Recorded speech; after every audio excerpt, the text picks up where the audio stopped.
हमने differential equation में method to find solution of differential equation discuss कर रहे थे हम, और इससे पहले जनरल सॉल्यूशन पर्टिकुलर सॉल्यूशन में डिफरेंस पता कर लिया था कि इनमें क्या डिफरेंस होता है। आज हम पहला मेथड पढ़ेंगे, सेपरेशन ऑफ वेरिएबल। तो हेडिंग लगाते हैं,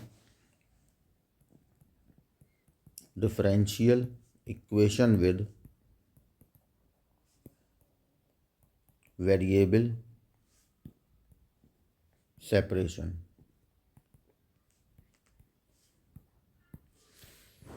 अभी हमें ये भी याद रखना है कि एग्ज़ाम में क्वेश्चन जो आता है ना, वो सब देखने में एक जैसे ही लगते हैं डिफरेंशियल इक्वेशन के। तो कैसे पता करें कि कौन सा मेथड हम यहाँ अप्लाई करें जो हमारा आंसर आ जाए। वैसे तो एक्सपीरियंस होगा, प्रैक्टिस होगी तो समझ में आ जाएगा देखते ही, लेकिन फिर भी हम लोग डिस्कस करेंगे इस बारे में।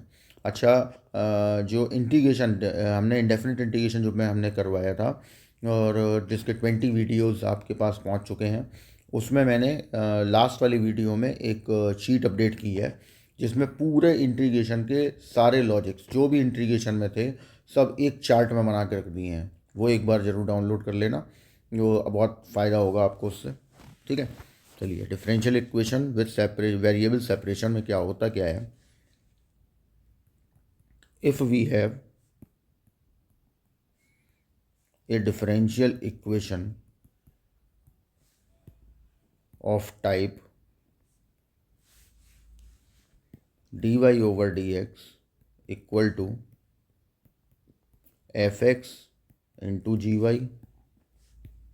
dy over dx equal to fx upon gy,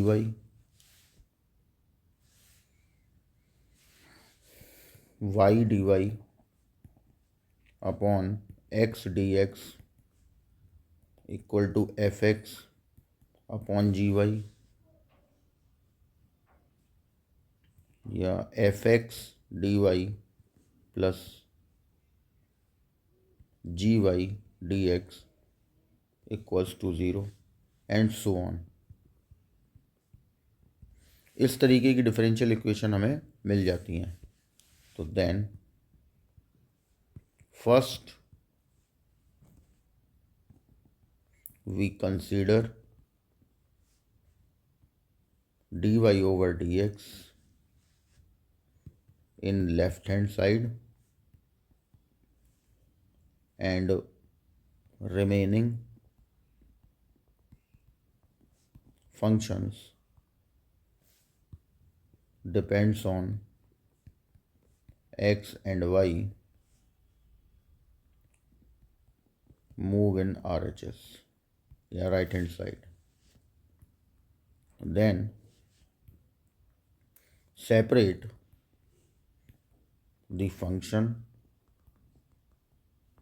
of x with dx and the function of y with dy. Then integrate both sides and we get a general solution. ये आपका मेथड है solve करने का, कि आपके पास एक जो equation differential equation दी हो, आपको स्टार्टिंग में नहीं पता होगा कौन सा लगाना है, तो सबसे पहले लेफ्ट हैंड साइड में dy ओवर dx ले आओ और बाकी सारा फंक्शन राइट में ले जाओ। उसी से पता चलता है कि कौन सी डिफरेंशियल इक्वेशन हमारे पास आ गई। उसके बाद अगर वो सेपरेशन वाली कंडीशन है, सेपरेशन वेरिएबल का, तो उसमें x dx के साथ सेपरेट हो जाएंगे, y dy के साथ, and then integrating of both sides. ठीक, अब देखते हैं कुछ क्वेश्चंस, तो ये और क्लियर हो जाएगा। एक्सरसाइज है 19A। अब जैसे हम इसमें पहला क्वेश्चन उठा लेते हैं, dy over dx equal to 1 plus x square 1 plus y square. ये हमें दे रखी है पहले से ही, उस फॉर्म में है जिस फॉर्म में आपको बनाने को मैंने बोला था। अब हमें इसे करना है सॉल्व। तो देखिए क्या करेंगे, dy के साथ तो 1 प्लस वाई स्क्वायर चला आएगा और 1 प्लस एक्स स्क्वायर के साथ dx आ गया। Integrating of both sides. अब दोनों साइड हम करेंगे integration. D y upon 1 plus y square 1 plus x square d x. ये हो गया आपका tan इनवर्स वाई, और इधर हो गया 1 का x, इसका एक्स क्यू अपॉन 3। अब क्योंकि दोनों तरफ कोई भी ऐसी चीज़ कॉमन नहीं है जो दोनों साइड आ रही हो, इसलिए c ऐड किया हुआ है। ठीक है, इस बात का मीनिंग ये है कि अगर दोनों साइड tan इनवर्स होता तो हम c भी tan इनवर्स में ही ऐड करते। दोनों साइड में log ही log होते तो log में ही c ऐड करते। e की पावर में है तो e की पावर में ही ऐड करते। दोनों साइड एक्स क्यूब वाई क्यूब ऐसे टर्म होते तो c को भी हम उसी फॉर्म में ऐड करते। ये धीरे धीरे जैसे जैसे आते जाएंगे मैं बताता जाऊँगा। ठीक, ये आपका जनरल सॉल्यूशन है, पर्टिकुलर की इसमें कोई ज़रूरत नहीं है क्योंकि क्वेश्चन में हमसे बोला ही नहीं है कि पर्टिकुलर निकालो। एक और क्वेश्चन करते हैं। अब सपोज क्वेश्चन नंबर हमने उठाया 4, d y over d x equal to 1 minus x plus y minus x y. अब ये थोड़ा मिला जुला सा है तो देखते हैं इसके फैक्टर हो रहे हैं राइट में कि नहीं। 1 minus x plus y common 1 minus x, 1 minus x common बचा 1 प्लस वाई, डी वाई के साथ 1 प्लस वाई और 1 माइनस एक्स डी एक्स के साथ चला जाएगा, दोनों साइड इंटीग्रेशन। ये हो गया log 1 प्लस वाई, ये हो गया x minus x square upon 2 plus constant, that is your final answer. ठीक, सेम हीयर, यहाँ पे भी वही लॉजिक है कि हम सी ऐड करेंगे क्योंकि दोनों साइड कुछ भी कॉमन ऐसा नहीं आ रहा। अब जैसे क्वेश्चन नंबर हमने उठाया सपोज 6, पहले एक 5 देख लेते हैं फिर 6 पे आते हैं। 5 बोला है x minus 1 d y over d x equal to 2x cube y. सबसे पहले d y over d x equal to 2x cube y upon x minus 1, ऐसा करने को बताया मैंने। करने के बाद डी वाई के अपॉन में y और 2x क्यूब एक्स माइनस 1 के साथ d x, integrating of both sides. इधर तो ये log y हो गया, 2 आ गया बाहर। अब यहाँ आपने जो इंटीग्रेशन का ज्ञान आपने प्राप्त किया है वो इस्तेमाल होगा। ऊपर नीचे है पॉलिनॉमियल, पॉलिनॉमियल में ऊपर पावर है बड़ी नीचे पावर है छोटी, तो हमें सबसे पहले क्या करने को बोला था कि आप करेंगे डिवाइड, डिनोमिनेटर का न्यूमरेटर में x minus 1 divide in x cube, x square times जाएगा x cube minus x square minus plus cancel, x square आ गया, फिर प्लस एक्स टाइम्स जाएगा x square minus x minus plus cancel, x आ गया, फिर plus 1 time जाएगा x minus 1 minus plus x x cancel 1 बच गया। अब आपको यही चीज़ यहाँ पे लिख देनी है, log y equal to 2 integration of पहले आपका कोशिएंट आ गया dx, यहाँ ब्रैकेट लगा लो एंड प्लस फिर आ गया remainder upon divisor, log y equal to अलग अलग कर लिए तो देखो x cube upon 3 plus x square upon 2 plus x, ये तो पहले वाले का हो गया 2, ये आ गया log x माइनस 1। ठीक है, बस अब से अरेंज कर दो, log y equal to 2x cube upon 3 x square 2x 2 log x minus 1, एक constant that is your constant. ये हो गया आपका फाइनल आंसर। ठीक, नेक्स्ट आगे बढ़ते हैं। अब एक क्वेश्चन हम उठा रहे हैं जैसे question number 6, d y over d x e to the power x plus y. अब इसमें ऐसा दिख रहा है कि यार सेपरेट तो हो नहीं रहा, तो सेपरेट बनाना पड़ेगा, ई की पावर एक्स इंटू ई की पावर वाई, वाई के साथ ई की पावर वाई, ई की पावर एक्स के साथ डी एक्स, वाई वाले टर्म को ऊपर ले जाएंगे माइनस हो गया ई की power x d x, both sides integration, e की power minus y upon minus 1 e की पावर एक्स अपॉन प्लस 1। अब आता है कि प्लस क्या ऐड करें, ऐड भी कर सकते हैं, माइनस भी कर सकते हैं, राइट में भी ऐड कर सकते हैं, लेफ्ट में भी ऐड कर सकते हैं। डिपेंड्स ऑन कि आंसर हमें किस फॉर्म में लाना है, ये बहुत ज़रूरी है। समझ आ गई बात। तो अभी हम जैसे यहाँ पे प्लस सी कर दिया, वो पूरी बात ध्यान समझना। अब ई की पावर माइनस वाई माइनस का ई की पावर एक्स प्लस सी, तो ई की पावर एक्स प्लस ई की power minus y plus c equals to zero. ये आंसर आ गया। ठीक। अब कई बार क्या होता है, आंसर एकदम एग्जैक्ट मैच करना है, तो माइनस सी सामने आ गया, ई की पावर एक्स ई की पावर माइनस वाई, माइनस सी को हमने एक नया कांस्टेंट ले लिया C1। ये आंसर आपका मैच कर गया, दोनों आंसर आपके सही हैं। क्लियर है। हम इसको ऐसे भी कर सकते थे कि हमारा जो आंसर आया था ई की power minus y equal to e की पावर एक्स, इसमें हमने सी ऐड करने की जगह माइनस कर दिया, माइनस का सी ऐड कर दिया मतलब। तो अभी ऐसे हो जाएगा ई की पावर एक्स ई की पावर माइनस वाई, और सी को ले आएंगे हम राइट साइड में, सीधे आंसर पे पहुंच जाएंगे। तो इनमें से आप कोई भी कर लें, सब सही हैं, कोई इशू नहीं। लेकिन ये दो आंसर्स आपके मैच कर रहे होंगे बुक के आंसर से। ठीक है, यही बोल रहा हूँ मैं। ठीक, नेक्स्ट आगे बढ़ते हैं। अब हम करेंगे पर्टिकुलर सॉल्यूशन वाले एक दो क्वेश्चन। तो क्वेश्चन नंबर मान लो 15 लिया। 15 बोल रहा है x d y equal to 2x² plus 1 dx। ये रहा हमारा क्वेश्चन, जहाँ कंडीशन है x not equal to zero, given that, ये इनिशियल कंडीशन आ गई, y equal to 1 when x equal to 1। अब हमें इसे सॉल्व करना है। देखो, सबसे पहले हमने क्वेश्चन उठाया, फिर सेपरेट कर दिया। अब यहाँ सेपरेट डायरेक्ट भी हो सकता है वैसे तो। देखो, ये ऐसा कर लिया पहले हमने, एक्स वाले एक तरफ, d y over d x एक साइड। अब इसमें क्या हुआ देखो,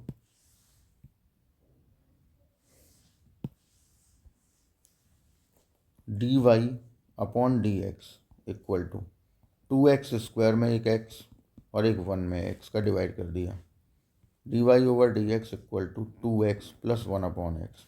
अब हमने क्रॉस मल्टीप्लाई कर दिया डी एक्स का, तो ये कंडीशन बन गई, integrating of both sides.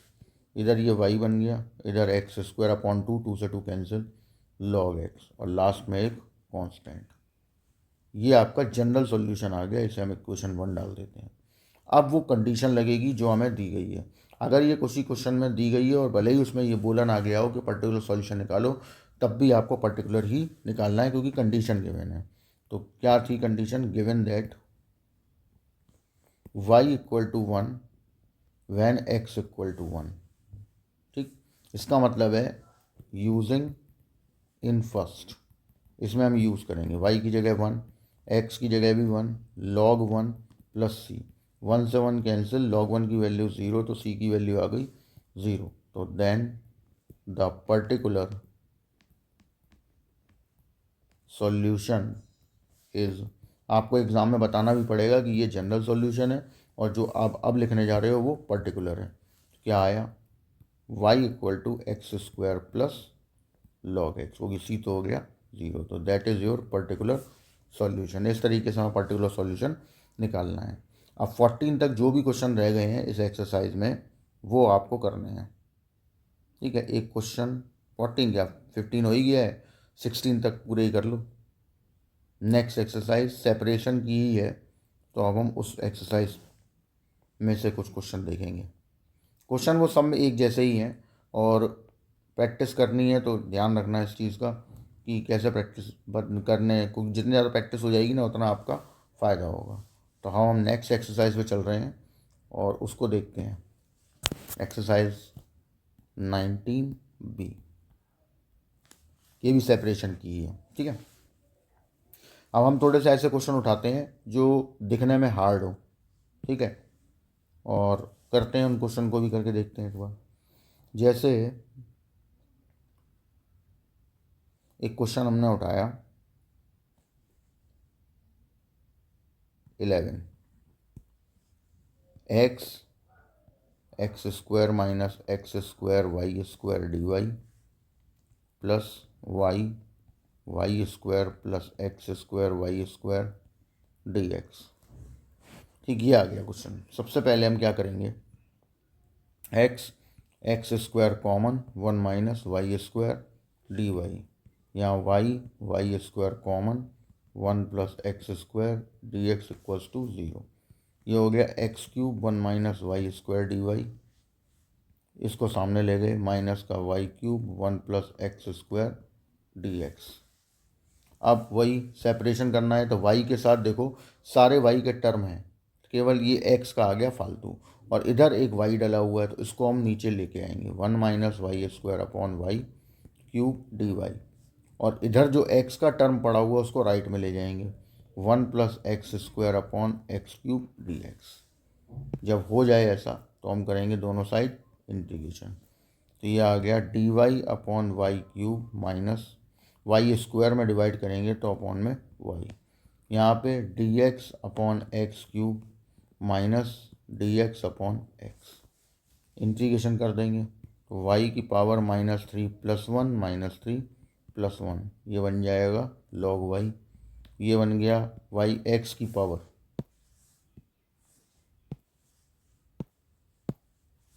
X power minus three plus one minus three plus one, और यहाँ बन जाएगा लॉग एक्स, और लास्ट में एक कांस्टेंट। अब इसको आपको बस अरेंज करना है और आंसर देखिए, मैच करा लो इसका क्या आ रहा है आंसर। तो देखिए ये आ गया आपके पास वाई की पावर माइनस टू, मतलब minus two upon y square log y, ये आ गया आपका one upon two x square, क्योंकि माइनस का आएगा लेकिन एक माइनस पहले से लगा हुआ है, लॉग एक्स प्लस कांस्टेंट। अब लॉग वाले एक साइड कर लो सारे, और ये एक साइड रख के सॉल्व कर लो, जैसे ऐसे कर दिया मैंने इसको, one upon two x square plus one upon two y square एक साइड ले आए, minus log x plus log y plus c equals to zero, मतलब लेफ़्ट की सारी वैल्यूज़ को हम उठा के राइट में ले गए हैं। आप राइट की सारी वैल्यूज़ को लेफ़्ट में भी ला सकते हैं, मर्जी आपकी, जैसे चाहो वैसे कर लो। ठीक, और यहाँ आ गया one upon two x square plus one upon two y square, ये बन गया लॉग वाई अपॉन एक्स, क्योंकि इसमें लग गई लॉग एम अपॉन एन की property, plus c equals to zero. ये हो गया आपका फाइनल आंसर। ठीक है, नोट कर लें इसको। अब एक चीज़ और मैं बताना चाहूँगा यहाँ पर, एक इसी चीज़ को हम दूसरे तरीके से भी ला सकते हैं। ये आपका एक आंसर सही है, ये आंसर ठीक है ना। अब जो चीज़ आप बताने जा रहे हैं उस पर तरफ ध्यान देना। हमने ऐसे किया हुआ है दूसरा मेथड, क्या हो सकता है देखो, minus one upon two y cube minus log y, one upon two x square minus log x plus c. अभी हम लेफ़्ट को राइट में ले गए थे, हम राइट को लेफ़्ट में ले आएंगे कांस्टेंट को छोड़कर, ये तो लिखा ही हुआ है, इसको ले आए माइनस का हो गया, इसको ले आए प्लस का हो गया, इक्वल में सी बच गया, one upon two y cube negative, one upon two x cube negative, sorry square है नॉट क्यूब, ठीक कर लेना ये भी,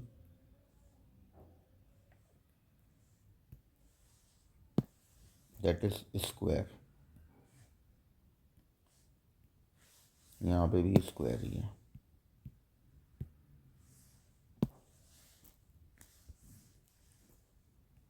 ये स्क्वायर वाले हो गए। अच्छा, लॉग एक्स ये रहा और माइनस लॉग वाई ये रहा, तो लॉग एम अपॉन एन बन जाएगा, log x upon y equal में सी। तो ये भी आपका आंसर करेक्ट है और यही मैच कर रहा होगा आर एस अग्रवाल में, ठीक है ना। तो दोनों आंसर करेक्ट हैं, जैसे चाहे वैसे ले लें, कोई इशू नहीं इसमें, ठीक है। चलिए नेक्स्ट क्वेश्चन उठाते हैं, एक और, क्योंकि सब एक जैसे ही क्वेश्चन है, थोड़ा अपर थोड़ा लोअर, ठीक है। क्वेश्चन मेरे हिसाब से कोई प्रॉब्लम होनी नहीं चाहिए, आप प्रैक्टिस करोगे, कोई डाउट आएगा तो पूछ लेना। अब एक क्वेश्चन 19 उठाते हैं,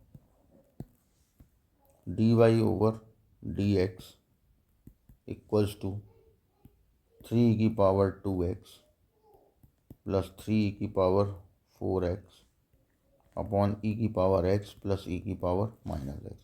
अब इसमें y का कोई टर्म तो है नहीं, तो dx को ही उठा के ले जाओ सामने।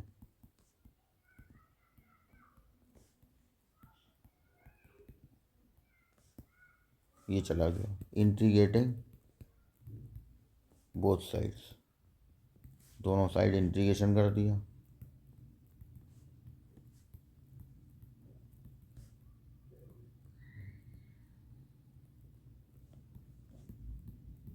अब केवल राइट साइड में इंटीग्रेशन करना रह गया कि भाई इंटीग्रेशन अब कैसे होगा। इसीलिए मैंने जब इंटीग्रेशन पढ़ाया था तो बोला था इंटीग्रेशन आपका मजबूत होना चाहिए, तभी ये चीज़ें कुछ आगे सॉल्व होंगी। अब इसमें हमें अपना सोचना है कि कैसे हम सॉल्व करें। ठीक है, ये आपका मैटर है, सोचना कैसे हम करेंगे इसको। तो देखो 3 तो ले आए हम बाहर, ऊपर से कॉमन आ रहा है, और e⁻x जो 1 में है, मतलब e⁻−x, इसको हमने ऐसे लिख लिया, वो ले लिया एलसीएम, इनको ऐसे लिख लिया।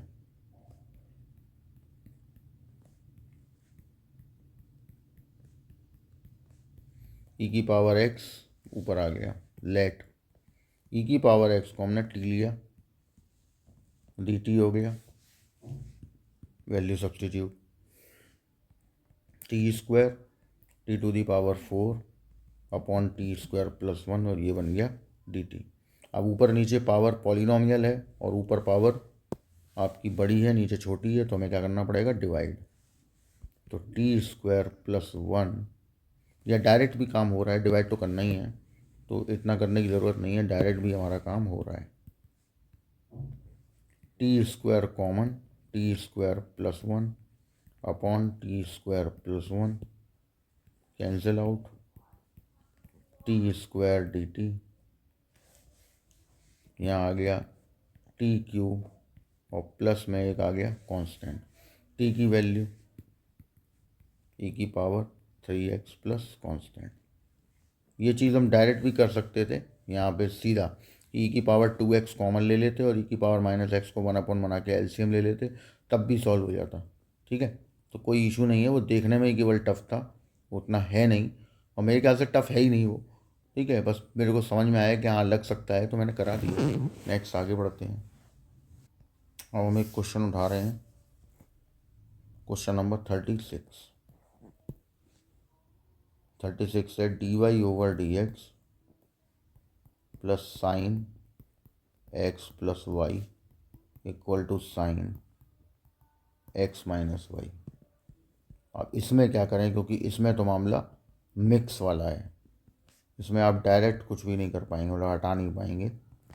तो क्या करें, हम सबसे पहले sine c minus sine d लगा देते हैं, 2 cos c plus d upon 2 sine c minus d upon 2, cancel जो हो रहा है, y से y, इधर x से x, dy/dx 2 cos x, और यहाँ पर sine minus y, sine minus theta minus sine theta, तो dy/dx equal to minus sine y cos x. अब हो जाएगा सेपरेट, तो dy अपॉन साइन वाई। और एक बात बताता हूँ मैं, अगर माइनस या कांस्टेंट है राइट साइड में या लेफ्ट में, तो उसको वहीं रखा रहने दो, उसको अपनी जगह से मूव मत करो। ठीक है ना, क्योंकि वो बाद में अपने आप ही सेटल हो जाएगा। तो यहाँ -2 ऐसे ही रखा रहने दिया, cos x dx, integration both sides. ये तो हो गया आपका cosec y dy, ये हो गया sin x, इसका हो गया log cosec y plus cot y, minus का, इधर माइनस का 2 sin x। अब देखो दोनों साइड नेगेटिव नंबर आ रहे हैं ना, इधर भी माइनस आ रहा है, इधर भी माइनस आ रहा है, तो आप यहाँ पे कांस्टेंट अब ऐड करने की बजाय, मतलब ऐड तो कर ही सकते हो, तो ऑप्शन ही है आपके पास, लेकिन ऐड करने की बजाय कायदे के हिसाब से नेगेटिव मतलब माइनस वाला ऐड करो, यानी -c प्लस c की जगह। अब क्या होगा, माइनस का पूरे में मल्टीप्लाई कर देंगे, तो ये सेटल हो जाएगा। cosec y log cosec y plus cot y equal to 2 sin x और प्लस सी। क्लियर है? यही आपका आंसर हो गया। तो इस तरीके से क्वेश्चन को हमें सॉल्व करना था। जो सेपरेट नहीं भी हो रहा है उसको हम अपनी तरफ से ट्रिग्नोमेट्री के लॉजिक्स लगा के सेपरेट कर सकते हैं। एक 38 बता देता हूँ मैं। क्वेश्चन टिपिकल नहीं है, इंटीग्रेशन ही है मेन, तो ये वो आना चाहिए। Sine cube x cos square x plus x e की पावर एक्स। यहाँ सिंपल और टिपिकल का कोई मतलब ही नहीं है, मैं आपको बिल्कुल जीरो से लेके चलता हूँ इसीलिए। और मैं ऐसा भी नहीं करता जो बाकी के टीचर्स कर देते हैं कि सिंपल सिंपल क्वेश्चन को उठा लिए एक आध दो और करा दिए और उसके बाद छोड़ दिया किसी सब आप करोगे। हमारा ऐसा भी नहीं है, हमारा मेन मोटिव है प्रैक्टिस करना, कि आपकी प्रैक्टिस हो जाए। ठीक है? और ये भी नहीं है कि मैं केवल NCERT लेके चल रहा हूँ, मैं तो सारे क्वेश्चन ही लेके चल रहा हूँ आपके, जिससे कि आपका भला होता रहे। और शीट वगैरह भी हम लोग जो मैं उसमें कराता हूँ ना अपना, कि ऑफलाइन क्लासेस में बिल्कुल सेम वैसे ही चला रहे हैं यहाँ पे भी, कोई डिफरेंस नहीं है उनमें। तो मेरा मेन मोटिव है कि आपके समझ में आए और आपकी प्रैक्टिस हो जाए, तो इसलिए क्वेश्चन छोड़ता हूँ मैं, वो आप करेंगे तभी प्रैक्टिस होगी। ठीक है ना? क्योंकि अपने ही मरे चोट दिखेगा। तो इसी वही चीज़ आपको यहाँ पे हम लेके चल रहे हैं। फिर भी हम कोशिश करते हैं कि जो मुझे लग रहा है कि ये टफ़ हो सकते हैं तो वो करा दिए जाएँ, या जिनमें कोई इंटीग्रेशन में प्रॉब्लम आ सकती है वो करा दिए जाएँ। तो देखिए हमने यहाँ पे dx को सेपरेट कर लिया राइट साइड में। अब इंटीग्रेशन हो जाएगा दोनों साइड, ये हो गया y। अब यहाँ आ गया, टिग्नोमेट्री ही प्रॉब्लम करती है। तो आपको अब रूल्स याद दिलाते हैं। मैंने वैसे वो बता ही दिया है कि मैंने इंडेफिनिट इंटीग्रेशन के वीडियोस में सबसे लास्ट वाला 20th वीडियोस में डाल दिए शीट, जिसमें पूरा चार्ट तैयार करके डाला है कि इंटीग्रेशन क्या लॉजिक थे। अब यहाँ देखिए, यहाँ तो क्लियर है कि फर्स्ट इंटू सेकेंड बनेगा। यहाँ वाले में क्या करना है, क्योंकि यहाँ फर्स्ट इंटू सेकेंड नहीं बना पाएंगे हम, तो यहाँ पे हमें क्या करना है, हम देखेंगे कि दोनों में से ऑड पावर किसके पास है, साइन के पास। तो हमने उसको सेपरेट कर लिया और इधर अपना फर्स्ट इंटू सेकेंड लगा दिया, एक्स ई की पावर एक्स माइनस 1 ई की पावर एक्स डी एक्स। अब हमने क्या बताया था कि जो सेपरेट होने वाला टर्म होगा वो अगर साइन में है तो पीछे सब कॉस में होना चाहिए। तो ये हमने 1 माइनस कॉस स्क्वायर एक्स लिख लिया, इधर साइन एक्स डी एक्स, ये अपना ई की पावर एक्स हो गया। अब लेट किया, कॉस एक्स को लेट करेंगे फिर हम, cos x equal to t, यहाँ आ गया sine x d x minus का इक्वल टू डी टी, यानी sine x d x equal to minus d t. Y equal to minus, ये आ गया 1 माइनस टी स्क्वायर, यहाँ आ गया टी स्क्वायर, यहाँ ई की power x common, x minus 1। Integration कर दिया, पहला वाला टी स्क्वायर का multiply t square d t, फिर plus t to the power 4 d t, last वाला एज इट इज़। ये बन गया आपका माइनस का टी क्यू अपॉन 3, ये t to the power upon 5, और लास्ट में एक कांस्टेंट। टी की वैल्यू रखना ना भूलें, cos x, cos cube x upon 3, cos power 5x upon 5, ई की power x, x minus 1 plus constant. तो ये हो गया आपका फाइनल आंसर। तो इस तरीके से सॉल्व होना था। अब हम आगे की तरफ मूव करते हुए और क्वेश्चन उठाते हैं जो एक्चुअल में टफ होने वाले हैं, उन क्वेश्चन की तरफ चलेंगे। अब आप सबसे पहले एक काम करो, मैं कुछ क्वेश्चन टिक करवा रहा हूँ, वो क्वेश्चन आप करके देखिए। देखिए पहली एक्सरसाइज तो पूरी कर लो, इसमें से प्रैक्टिस हो जाए, बस हमारी मेन चीज़ जो है प्रैक्टिस पे काम करना है। मैं यहाँ क्वेश्चन नंबर नोट कर रहा हूँ, मैं वो जरूर करके देखना। Question number 6,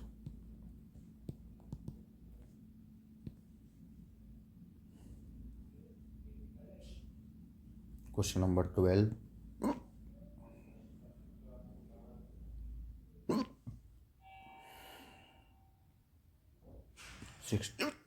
16,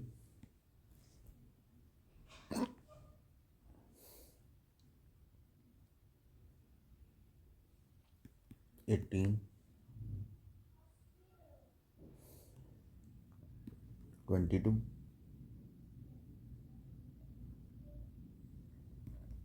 25,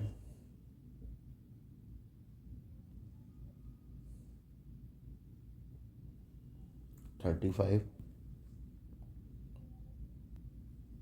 37, 40,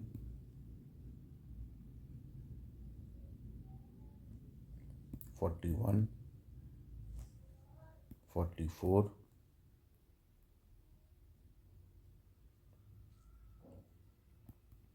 48। ये सब पर्टिकुलर क्वेश्चन सॉल्यूशन वाले हैं, नीचे जो आ गए 44 ये वाले, 48, 50, 51,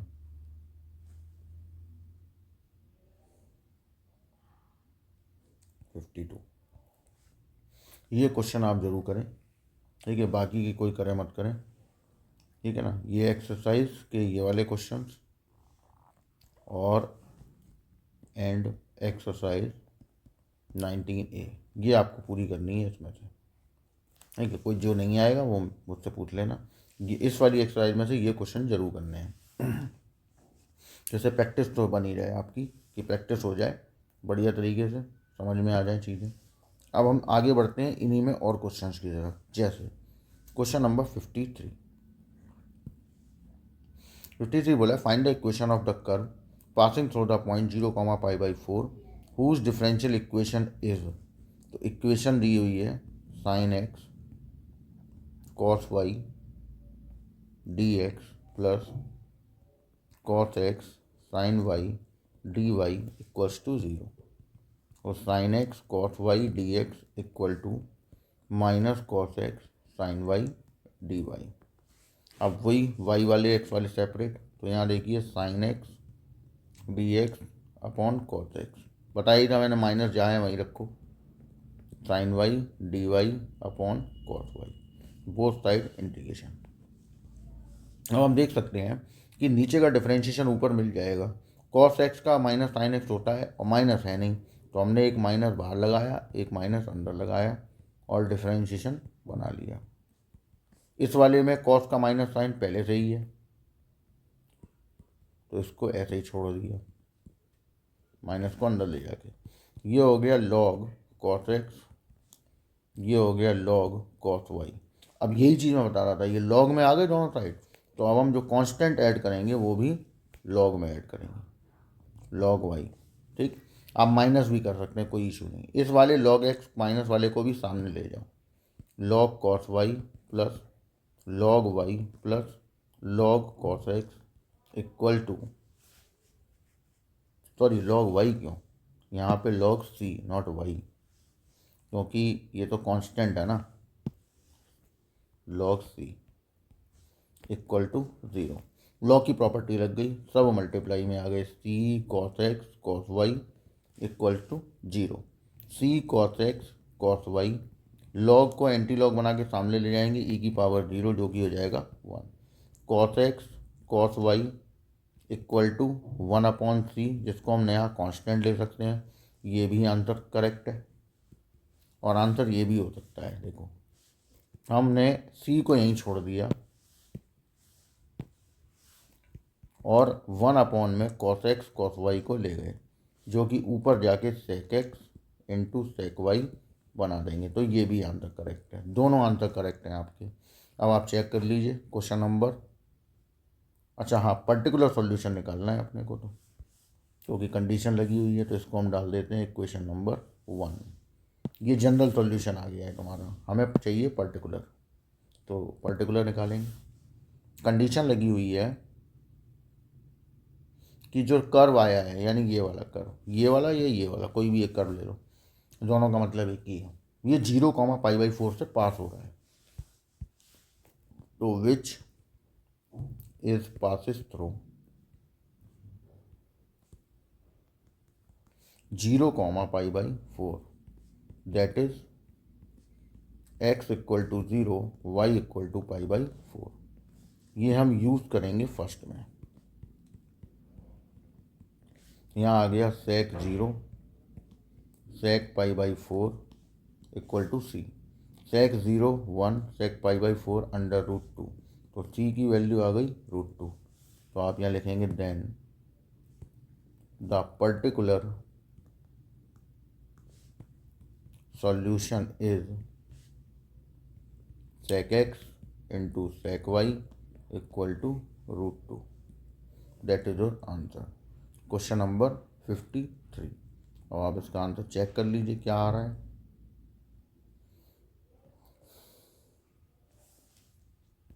तो आंसर वॉज राइट। ठीक है। अब बहुत लोग वो सोच रहे होंगे कि आंसर तो मैच नहीं कर रहा। मैच कर रहा है, केवल हमें उसको मन की आंखों से देखना है। कैसे? देखो, sec y equal to √2 upon sec x। अगर हम इसको cos y बना दें तो ये बन जाएगा 1 upon √2 sec x। y equal to cos inverse 1 upon √2 sec x। That is answer. Exam की चिंता मत करो। एग्ज़ाम में अगर प्रूफ दैट लिख के आएगा तो आप आंसर निकाल ही लोगे, क्योंकि जो आंसर आया हुआ है वही आंसर है। ठीक। और अगर नहीं आता है प्रूफ दैट तो ये भी सही है, और ये वाला लेके करोगे तो ये भी सही है। ठीक है। जनरल सॉल्यूशन में ये लेके करोगे तो ये भी सही है। ठीक है ना, कोई इशू नहीं है। और ये वाला निकाल सकते हो तो ये वाला निकाल दो, क्योंकि एग्ज़ाम में आंसर तो पता होगा नहीं।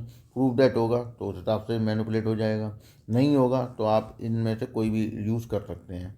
इक्वेशन 1 भी यूज़ कर सकते हैं और ये वाली इक्वेशन भी यूज़ कर सकते हैं, कोई इशू नहीं। ठीक है। नेक्स्ट आगे बढ़ते हैं। अब 54 ऐसा ही है। Find the equation of curve which passes through the origin, मतलब 0 0। और ये बनी हुई डिफरेंशियल इक्वेशन रखी है। तो इस डिफरेंशियल इक्वेशन को पहले हम लोग कर लेंगे सॉल्व। सॉल्व करने के बाद जब आंसर आ जाएगा जनरल सॉल्यूशन, तो उसे 0 0 से पास करा देंगे। मतलब x equal to 0, y equal to 0 रख के कॉन्स्टेंट की निकाल लेंगे वैल्यू, उसे रख देंगे जो हमारी इक्वेशन बनाई होगी उसमें, और मिल जाएगा पर्टिकुलर सॉल्यूशन। क्लियर है? तो यहाँ तक आप कंप्लीट करो पहले 54 तक, क्योंकि अब 55 से 60 तक थ्योरी के क्वेश्चन है, टफ क्वेश्चन है। तो आपकी इसमें कोऑर्डिनेट ज्योमेट्री के लॉजिक चेक होंगे। ठीक है। सारी चीज़ें चेक होंगी कि जानते हो या नहीं जानते हो, वो हम बात करेंगे उसके पे भी।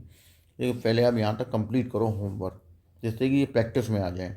कल वाले वीडियो में हम लोग डिफरेंशियल इक्वेशन की ये वाले क्वेश्चन और नेक्स्ट एक्सरसाइज पे हम चलेंगे, जो कि होगी होमोजीनियस डिफरेंशियल इक्वेशन। उनको हम सॉल्व करेंगे दोनों को। होमोजीनियस तो खैर कल ही ख़त्म हो जाएगा। इसके बाद परसों नेक्स्ट वीडियो जो आएगा उसमें हम जाएंगे लीनियर डिफरेंशियल इक्वेशन पे। जब ये ख़त्म हो जाएंगी तब हम फिर शीट करेंगे। शीट में रैंडम क्वेश्चन होंगे, अच्छे क्वेश्चन होंगे। ठीक है, वो करेंगे और उससे डिफरेंशियल इक्वेशन खत्म। तो मतलब कैलकुलस का ये portion, integration, differential equation, area bounded by curves and definite integration complete हो जाएगा आपका। इधर प्रोबेबिलिटी चली रही है, और डिफरेंशियल इक्वेशन के ख़त्म होने के बाद मैं मैक्सिमम मिनिमा उठाऊंगा, क्योंकि कई सारे बच्चे मुझसे बार बार बोल रहे हैं कि मैक्सिमम मिनिमा करा दीजिए एक बार, क्योंकि वो कम समझ में आया है। तो एक बार हम उसको करेंगे। ठीक है। और मैक्सिमम मिनिमा जब कंप्लीट हो जाएगा तो उसके बाद हम इंक्रीजिंग डिक्रीजिंग डिस्कस कर लेंगे, एंड आपका ये रेट मेजर भी डिस्कस कर लेंगे। तो ये पोर्शन भी कंप्लीट हो जाएगा। इधर प्रोबेबिलिटी चली रही है। प्रोबेबिलिटी भी आप मान के चलो कि दिसंबर एंड तक ही एंड हो पाएगी। कोशिश करेंगे जल्दी हो जाए, क्योंकि बेसिक्स तो ख़त्म हो गए हैं प्रोबेबिलिटी में। अब एक्सरसाइज मतलब आज शीट शुरू होगी प्रोबेबिलिटी की। तो अब इनिशियल शीट होगी ये, जिसमें 11th का रिवीजन हम करेंगे पहले। ठीक है। 2 दिन लग जाएंगे इसको करने में। उसके बाद फिर अपना condition probability, Bayes theorem and probability distribution. Sheet समझ में आ गई तो ये भी आपकी बहुत आसानी से समझ में आ जाएंगे, कोई इशू नहीं है। और फिर इसकी शीट करेंगे। ठीक है। एंड देन फिर उसके बाद अपना वेक्टर एंड 3D उठाएंगे। तो वेक्टर 3D में भी आप मान के चलें 4 से 5 डेज लग जाने हैं। और वेक्टर एंड 3D दोनों मिला के बता रहा हूँ मैं। तो कोशिश पूरी ये हो रही है कि आपका 5 जनवरी तक ये पूरा कंप्लीट करा दूँ। फिर बचा हुआ कुछ होगा तो वो उठा लेंगे, जैसे कंटिन्यूटी के वीडियो जिसमें नहीं है वो उठा लेंगे, डिफरेंशियबिलिटी के नहीं है वो उठा लेंगे, डिफरेंशिएशन में कुछ पार्ट बताऊंगा मैं इम्पॉर्टेंट जो रहेगा उन पे बात कर लेंगे। तो ऐसे करके वीडियोस तो मैं सारे ही अपडेट कर दूंगा, लेकिन आप साथ के साथ चलते रहिए, मेरी वीडियोस को ध्यान से देखते रहिए। और वीडियोस में जो भी प्रॉब्लम अगर कोई आ रही है, नहीं समझ में आ रहा, तो मुझे व्हाट्सअप करिए, और टेलीग्राम पे मैसेज कर सकते हैं, वो कमेंट कर सकते हैं, जिससे कि मुझे भी पता चले कि कोई चीज़ ऐसी है जो मैं मेंशन नहीं कर रहा हूँ, तो वो मेंशन हो जाएगी। ठीक है। और बाकी इस वीडियो को यहीं पे एंड करते हैं। आप अपना जो होमवर्क दिया उसको कंप्लीट करें और प्रैक्टिस जारी रखें। बोर्ड तक बहुत पास में है। ठीक है। और बाकी इम्पॉर्टेंट अपडेट्स मैं डालता रहूँगा। और लास्ट में कुछ इंपॉर्टेंट क्वेश्चन जब ये हो जाएंगे तो 5 से 6 जनवरी के बाद, तो फिर मैं कुछ इंपॉर्टेंट क्वेश्चंस डाल दूंगा हर एक चैप्टर में से, वो जरूर कर लेना। ठीक है, जो अपना रिवीजन के लिए एंड मोमेंट पे। और सबसे मेन चीज़ है, रिवीजन का सबसे अच्छा तरीका होता है कि आप पेपर्स लगाओ। पेपर्स जब लगाओगे तो उसी से ही आपको पता चलेगा कि कितने टाइम में पेपर हुआ, कौन कौन सी प्रॉब्लम्स आपको पेपर्स में आ रही हैं, और उन प्रॉब्लम को पे ही हमें सबसे ज़्यादा ध्यान देना है। ठीक है, चलिए बाकी नेक्स्ट वीडियो में बताऊँगा। Bye bye.